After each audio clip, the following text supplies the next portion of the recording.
let me ask you this. What do you say to somebody who says, Rob, our business is different? And I'd say, absolutely it is. But Rick, when we peel back the onion, at least from our vantage point, because of all the different industries we're in, we're not closing at the rate that we should be. Right. We're getting at bats, but we're just not converting. Mm-hmm. Sales cycle takes forever. From, hey, how are you, to an actual transaction. Yeah. We're just looking to shorten that. My people aren't getting, they come back and they tell a compelling story about how the meeting went. But when we really get into the details, there's no tangible next step. Right. And when there's no tangible next step, I mean, I don't know, sometimes that's by design, sometimes it's not, but how does the sales leader kind of interpret no tangible next step?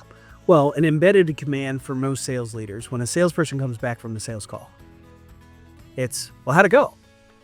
Well, that's subjective to the salesperson in that. And then most people are going to go, oh, we had a really good conversation. And the conversation's going in the right direction. Well, what does that even mean? Mm. And to me, what Sandler does is it brings context. Right? Because now as a sales leader, I'm not necessarily saying, so Rick, how did it go? If now the sales leader's armed with a framework, right, on how they approach the sales process, the question becomes, well, tell me a little bit about the meeting, Rick. What was your upfront contract? What did that sound like? Right. An upfront contract meaning? Just managing the expectations. Right. What we're actually going to talk about with our time together. How much time are we allotting? From their vantage point, what are some high-level topics that they're looking to cover with the time that we have with them? We're going to talk through budget, and budget's kind of funny. A lot of people aren't necessarily comfortable talking about money. But we need to understand from a quantitative perspective how much these problems are costing in terms of either revenue, production time, our ability to produce our product or service. And when we can quantify that typically creates some urgency. Yeah. I think a lot of people, when they're out in the marketplace in the wild shopping for sales training, it's an impending event. It's a check the box mentality. Mm-hmm. And those organizations like impact training, short term, where somebody's going to dip their toe in the water, it's not that they're not going to get value out of that. People gravitate to where they're comfortable. It's interesting you say that. I was on a first call with a prospect, let's just say, the other day. And, we were kind of walking through what they've historically done, mm-hmm. right? And, obviously they had some challenges which kind of propelled them to pick up the phone, right? They wanted to leverage their sales 2x over the next 3 to 5 years and, come to the conclusion that their people and process just aren't scalable to align with that 2x initiative. So, we got to talking, and the question came up of, what are you doing now? What's going on now? And he said, well, what, we've subscribed to one of the online, well-known online sort of sales training, portal where people go on and they self-subscribe. Watch a video. Yeah, absolutely. Watch a video. And I said, well, I'm sure that worked out well, right? Always ask a question you already know the answer to. Sure. He's like, no, it didn't work out that well. But, inside of that conversation is, the check the box mentality, right? He said, hey, my problem is these guys can't take that and they can't transition that to something, to behavior. And they roll in their eyes. It's a chore to get them to do this, right? And so, I want you to lean back into that conversation and check the box, because I think it's really, really important. What makes a good Sandler client? I mean, at the end of the day, right? A client would like us because we help solve problems, but the other side of the equation is somebody's got to have the genetic makeup to be a really good client of ours. Yeah, that's 100% true. Do they truly have a growth mindset? And one of the interesting, we were talking in sales leadership 2-3 sessions ago. And it kind of occurred to me, this idea and this notion around a PIP plan. When do people get put on a PIP plan? When performance suffers. Right? So, PIP plan, performance improvement plan, typically when somebody's not executing in their role. But a growth organization where the number one priority is to grow top line revenue, to grow the organization, grow the people inside of there. The question that I asked our sales leaders in that session, why isn't everybody on a PIP plan? It's a good question. And like at Sandler, when we're onboarding clients, we are going to start very much like you've had a golf lesson and with a golf professional, right? They put you on video with like looking like tin cup, right? And they break down your swing. And I think in the beginning, it's super overwhelming, because the coach is sitting there and says, well, your grip is a little different. It's not what I'm accustomed to seeing. We're going to change that. And then we're going to change the way that you're kind of taking that club head back and the way that you're shifting your hips. And it's all timing. But we can't fix everything at once.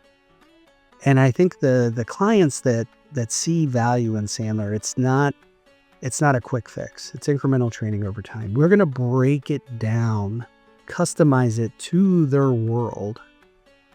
And we're going to start with one thing, like the upfront contract. And so when I think about the customization is we're going to sit and kind of look at, well, how are you doing it today? Where are the gaps and where are the challenges? Where do we feel like the wheels? Most organizations, they know where their problems lie. And for us, outside looking in, most organizations also know kind of what they need to do, but they lack the accountability side of it. Walk us through a little bit about, what accountability should look like in an organization, a sales organization.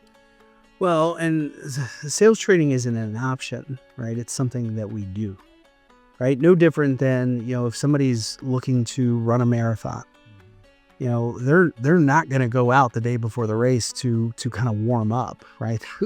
They're consistently training, right, for that event. And when we think about business, the evolution of it, with AI and, if you go back as far as like the birth of the internet, how much have we changed? Right. And we have to evolve as business development professionals, right? And I use that word professional kind of loosely. Right. Right? Because if we're truly professionals, it's something we're practicing on a consistent basis. But the reality is most salespeople, they don't practice. You mean professionals actually practice? Really? Yeah. And so I think a part of that is having a cadence for your training. And so like at Sandler, we believe in that incremental training over time. So once a week, 90 minutes, people are plugging into instructor-led training, right? To get their shot in the arm, to kind of get the dose of the training, right? That's going to keep them very, very sharp in their process. And the other one is like consistency. So like statistically, and maybe you'll know the answer to this, but on average, the average salesperson, how many follow-up calls will they make after having a compelling conversation with a prospect without getting some sort of response? How many, if you had to guess? I'm going to guess it's 3. It's a good guess. So somewhere between 1 and 3, proactive, and then when they don't get the response back, they give up. And here's the interesting thing. You have no idea what's going on in that prospect's world. They could have competing initiatives, right? They could be outsourcing a new hire. They could be onboarding somebody. If I was going to ask you what, I know this is sort of just high level, right? And we're sort of hypothesizing on this situation. When you look at somebody, right, we've got people who are, we had a great conversation. We can't get them back on the phone. Can't get them back into the conversation. Where do you, like, as a sales leader, all right, so now put your sales leader's hat and you got to coach somebody. And I'm looking at the pipeline. You'll see this week over week. I mean, it could be one or it could be a number of issues. What questions do you ask your salesperson if you're looking to sort of coach them in the moment instead of telling them where it went off the rails? Mm-hmm. Oh, and this is a magic gift. And I look at all of this as not as problems, but as opportunities, right? From a sales leadership, it is an opportunity when we can start to see these coachable moments. And now we have to take the next step, ask the right questions. So hit us up with some of these, how that navigates. So I don't know who coined the phrase "telling's not selling." I don't think it plays any different in sales leadership. But as a sales leader, I think a lot of times we're telling our people what they did wrong versus getting them to self-discover. And so I think it's all about the questions that we ask of that salesperson. So, hey, Rick, I'm just kind of curious. So when you left that meeting, what was the clear, well-understood future commitment that you agreed with Mr. and Mrs. Smith? Well, we were going. I'm going to role play this with you. Sure. So I think the next step was that we were going to get back together in 2 weeks. Okay. That was the next step. Okay. And so like when you pulled out your calendar and you compared calendars, like what was that conversation like? Well, I didn't do that. Oh. Okay. Because they didn't have the calendar with them. No, they had it with him, but I know he was in a rush. Okay. And so like now we're looking, let's look in the rearview mirror and let's just pretend we could rewind the tape.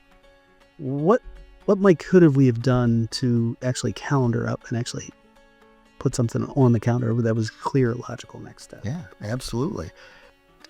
But, wow, that's a real, there's probably, we don't have enough time. You're probably not to deal with this one, right? Why do deals get stalled? It depends on who you ask, right? Let's pretend you ask the salesperson. What's the salesperson going to say? Well, they have some things internally. They're talking about it, and they told me to call them in a month or two. Mm-hmm. Well, so like my first clarifying question around that is like, okay, well, Rick, which one is it? Is it a month or is it 2? And it like the way I couch it with people, those of you that have kids, right? And, your son's a little bit older, but I'm sure you'll remember this, who reach back in the archive. The kids hit a certain age and it's not, they're just a little standoffish, right? They're catching their independence. They've got friends. They got things going on. They know better than mom and dad. Yeah. And like we might ask questions of their day, like, hey, bud, how was your day? And they go, well, it was pretty good. Right? Well, there's no context there. There's nothing to like grab onto, right? But as a parent, we start to inquire. We start to get a little bit more. We get them talking, right? And all of a sudden, now they're giving me a bunch of detail. And it's interesting, though, because salespeople will do this with their kids, right? But why can't I get them when that parental antenna, why can't I get that to come up in a sales call?